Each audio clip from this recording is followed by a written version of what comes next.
Hello everyone, welcome to Vidyotma classes. हमने पिछले classes में मेंस्ट्रुएशन से रिलेटेड सारे टर्म्स के बारे में जाना था, समझा था और सीखा था। आज हम मेंस्ट्रुएशन के क्वेश्चंस को सॉल्व करेंगे।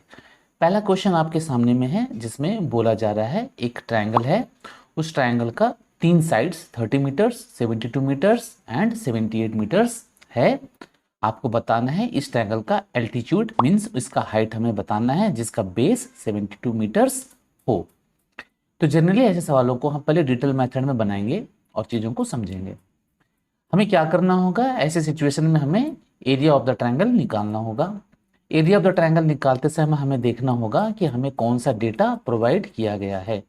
अकॉर्डिंग टू दिस डेटा हमें यहाँ पर तीनों साइड्स के लेंथ अवेलेबल हैं, तो हम ऐसे सिचुएशन में हीरोन्स फॉर्मूला अप्लाई करेंगे, जिसके लिए हमें पेरीमीटर और उसके बाद सेमी पेरीमीटर की जरूरत पड़ेगी। तो पहले हम पेरीमीटर निकाल लेते हैं। तो पेरीमीटर का इक्वल्स टू क्या होगा, हमें पता है पेरीमीटर मतलब बाउंड्री होगा। तो हम बाउंड्री को जोड़ लेते हैं। बाउंड्री हमारे पास क्या क्या है, 30 है प्लस 72 है प्लस 78 है। हम इन चीज़ों को जोड़ लेंगे तो हमें कितना मिलेगा, 180 180। उसके बाद हमारा पेरीमीटर आ जाने के बाद हम क्या करेंगे, सेमी पेरीमीटर निकालेंगे। तो 180 का हाफ करेंगे तो कितना हो जाएगा, 90। हमारे पास सेमी पेरीमीटर आ चुका है। अब हम क्या करेंगे, हीरोन्स फॉर्मूला अप्लाई करेंगे। हीरोन्स फॉर्मूला क्या होता है, √s into S minus A into S minus B into S minus C. ये फॉर्मूला देखने में जितना कॉम्प्लिकेटेड लगता है, अप्लाई करने में इतना ही आसान होता है। इसलिए फॉर्मूला को ध्यान नहीं देते हुए हम सिंपल चीज़ों को समझेंगे कि हम अंडर रूट देंगे और सबसे पहले लिखेंगे सेमी पेरीमीटर मीन्स 90। उसके बाद मल्टीप्लीकेशन साइन, उसके बाद क्या करेंगे 90 माइनस फर्स्ट साइड। हमारा फर्स्ट साइड 30 था, हम माइनस करेंगे 90 माइनस 30 मीन्स 60। फिर मल्टीप्लीकेशन साइन, इसके बाद हम क्या करेंगे 90 minus second side means 90 minus 72 करेंगे। कितना आएगा हमारा 18, हम उसे लिख लेंगे। फिर मल्टीप्लीकेशन का साइन देंगे। उसके बाद 90 माइनस थर्ड साइड कितना आएगा हमारा, 90 माइनस 78 करेंगे तो हमें मिलेगा 12। हम उसे लिख लेते हैं मल्टीप्लीकेशन में। तो हमारे सामने क्या आ गया, 90 इंटू 60 इंटू 18 इंटू 12, इस पूरे के ऊपर में अंडर रूट। अब हम इसे अगर सॉल्व करने जाते हैं, अगर पूरा हम मल्टीप्लाई करेंगे तो ऐसे तो सॉल्व करेंगे तो हमारा समय तो बहुत ज़्यादा लग जाएगा।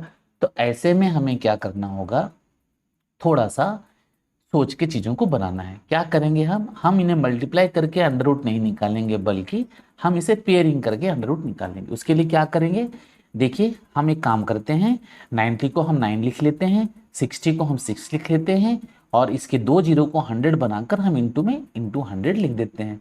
ओके, इसके बाद हम देख रहे हैं कि 9 का हमारा तो अंडर रूट निकल जाएगा, लेकिन 6 का अंडर रूट नहीं निकलेगा। इसलिए हम करेंगे नेक्स्ट, जो हमारा 18 है, 18 को हम दो पार्ट्स में तोड़ लेंगे, 6 इंटू 3। इसके बाद क्या है, 6 का भी हमारा पेयरिंग हो गया, लेकिन 3 का हमारा पेयरिंग नहीं हुआ। तो हम क्या करेंगे, इसके नेक्स्ट जो 12 है उसे हम दो पार्ट में तोड़ लेंगे, 3 इंटू 4।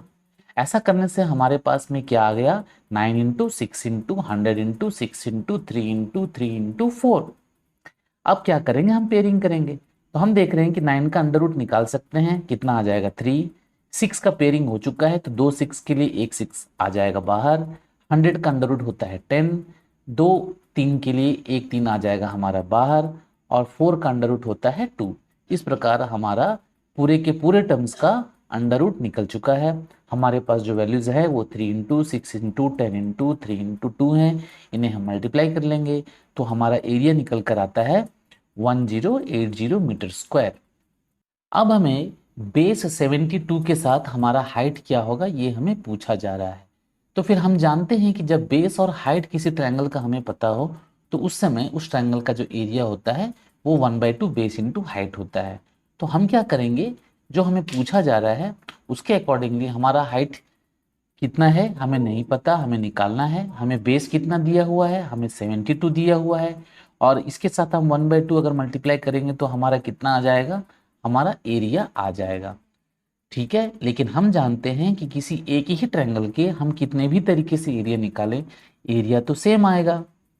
इसीलिए हमारा half into height into 72 must be equal to 1080 metre square. हम जब इन दोनों को इक्वेट करेंगे, यहाँ से फिर हम जब सॉल्व करेंगे कैंसिल आउट करेंगे तो हाइट का हमारा वैल्यू आता है 30 मीटर्स। होप सो कि आपको ये मेथड समझ में आया। अब हम बात करते हैं ट्रिकी अप्रोच की। कंपटीशन के एक पॉइंट ऑफ व्यू से हम अगर देखें तो हम अगर ऐसे सवालों को बनाएंगे तब तो हमारा तो बहुत समय लग जाएगा। तो क्या करेंगे हम, हमें ट्रिपलेट्स पे वर्क करना होगा। तो जब कभी भी हमारा बेस और हाइट की बात हो तो बेस और हाइट जब बनता है तो वो एक राइट एंगल ट्रायंगल होता है। और जब राइट एंगल ट्रायंगल का जब बात होता है तो हमेशा हमें दिमाग में रखना है कि ऐसे सिचुएशन में पैथागोरियन ट्रिपलेट को हमें ध्यान में लाना है। तो हमें जो तीन वैल्यूज दिए गए हैं इन तीनों वैल्यूज को हमें चेक करना होगा। ये तीनों वैल्यूज 30, 72 और 78 पैथागोरियन ट्रिपलेट है कि नहीं। ऐसे चेक करने पे तो हमें ज़्यादा मेहनत करना होगा। 30 को हम मान लेंगे परपेंडिकुलर, 72 को मान लेंगे हम बेस और 72 को हम मान लेंगे हाइपोटेन्यूज। क्यों? क्योंकि हाइपोटेन्यूज सबसे बड़ा होता है। अब हम पैथागोरियन जो फॉर्मूला है हमारा पैथागोरस के फॉर्मूला में हम इसे बैठाकर चेक करेंगे। तो 30 स्क्वायर प्लस 72 का स्क्वायर इक्वल्स टू 78 का स्क्वायर, ये हमारा होना चाहिए। लेकिन इतने बड़े नंबर्स को सॉल्व करना ये भी तो एक कॉम्प्लिकेटेड चीज़ है। तब हम इसे एक दूसरे तरीके से भी हम इसे सॉल्व कर सकते हैं कि दिया हुआ जो साइड्स है इनको हम सिंपलेस्ट फॉर्म में चेंज कर लेंगे। इनका रेशियो हम निकाल लेते हैं, कैंसिल आउट करके चेक कर लेते हैं। हम जब इसे कैंसिल करके चेक करेंगे तो हमारे पास आएगा 6, हम कैंसिल करते हैं, 6 5 जा 30, 6 12 जा 72 एंड 6 13 जा 78। अब हमारे पास जो साइड्स का रेशियो आया है 5 12 एंड 13 आया है, जो खुद में एक पैथागोरियन ट्रिपलेट है। और इसलिए हम यहाँ पर मान सकते हैं कि जो हमें वैल्यूज दिए गए हैं जिस ट्रायंगल का, वो ट्रायंगल एक राइट एंगल ट्रायंगल है। जब ये हमारा एक राइट एंगल ट्रायंगल है तो हमारा जो है हाइपोटेन्यूज 72 होगा और 30 और 72 में एक परपेंडिकुलर और एक बेस होगा। क्वेश्चन में क्योंकि 72 को बेस बता दिया गया है इसलिए हमारा हाइट कितना होगा, 30 होगा। इस प्रकार हम जस्टिफाई करके इस सवाल के आंसर को हम दे सकते हैं। ओके।